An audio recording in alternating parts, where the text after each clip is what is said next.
السلام علیکم، میں ہوں ہارون افتخار قریشی۔ آج تاریخ ہے 7 نومبر، جمعے کا دن۔ گزشتہ چند دنوں سے پاکستان تحریک انصاف کے جو سابق رہنما ہیں وہ بڑے سرگرم دکھائی دیتے ہیں، جن میں فواد چودھری ہیں اور گورنر سندھ پاکستان تحریک انصاف کے جو رہنما تھے عمران اسماعیل،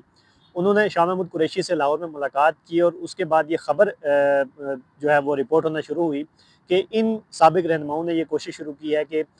جو سٹیک ہولڈرز ہیں، جو سیاسی پارٹیاں ہیں، ان سے رابطے کیے جائیں، ان سے ملاقاتیں کی جائیں اور عمران خان کی رہائی کو ممکن بنایا جائے۔ تاہم جو سیاسی ماہرین ہیں ان کا یہ کہنا ہے کہ توشہ خانہ 2 کیس کا فیصلہ جب تک عمران خان کے حق میں نہیں آتا تب تک عمران خان کی رہائی ممکن نہیں ہو سکتی۔ بہرحال یہ تمام چیزیں اپنی جگہ، مگر اس کے ساتھ ساتھ عمران خان کی طرف سے مسلسل پیغامات کا سلسلہ جو ہے وہ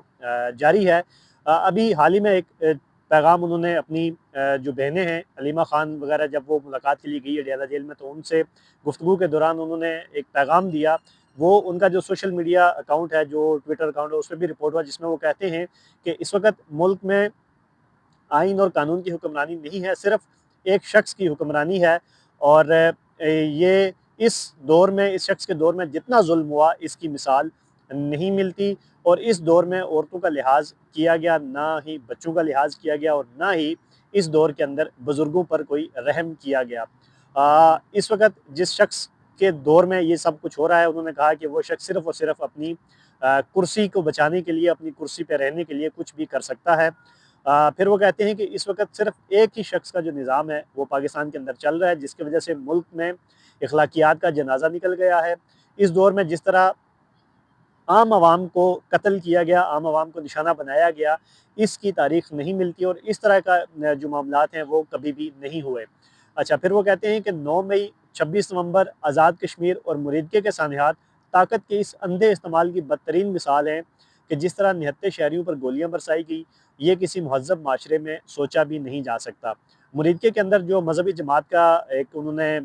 فلسطین کے ساتھ اظہار یکجہتی کے لیے ایک مارچ کا جو انہوں نے اعلان کیا تھا، پھر وہ مارچ نکالا تھا، تو اس پہ جو کریک ڈاؤن تھا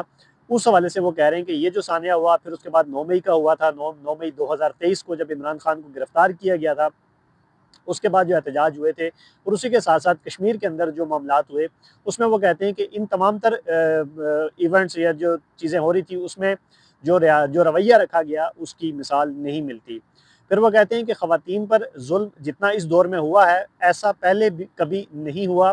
ڈاکٹر یاسمین راشد بزرگ اور کینسر سروائیور ہیں، ان کو صرف اس لیے جیل میں ڈالا ہوا ہے کیونکہ انہوں نے تحریک انصاف چھوڑنے سے انکار کیا تھا۔ بشرا بیگم کو بھی صرف اسی لیے قید تنہائی میں رکھا ہوا ہے تاکہ مجھ پر دباؤ ڈالا جا سکے۔ یہ کہاں کا قانون ہے کہ جنہوں نے تحریک انصاف چھوڑ دی ان کے لیے عام معافی، اور جو میرے نظریات کا ساتھ دیتے رہے ان پر ہر طرح کا ظلم و جبر کیا جائے۔ اچھا، پھر وہ کہتے ہیں کہ ہم غلامی قبول کرنے پر موت کو ترجیح دیں گے، یعنی کہ ہم غلامی کسی صورت قبول نہیں کریں گے، اور اگر ایسی صورتحال پیدا ہو گئی تو ہم اس پر موت کو ترجیح دیں گے۔ اچھا، پھر وہ کہتے ہیں کہ مجھ پر اور میری اہلیہ پر ہر طرح کا ظلم کیا جا رہا ہے، ایسا ظلم کسی سیاسی رہنما کے اہل خانہ کے ساتھ نہیں کیا گیا۔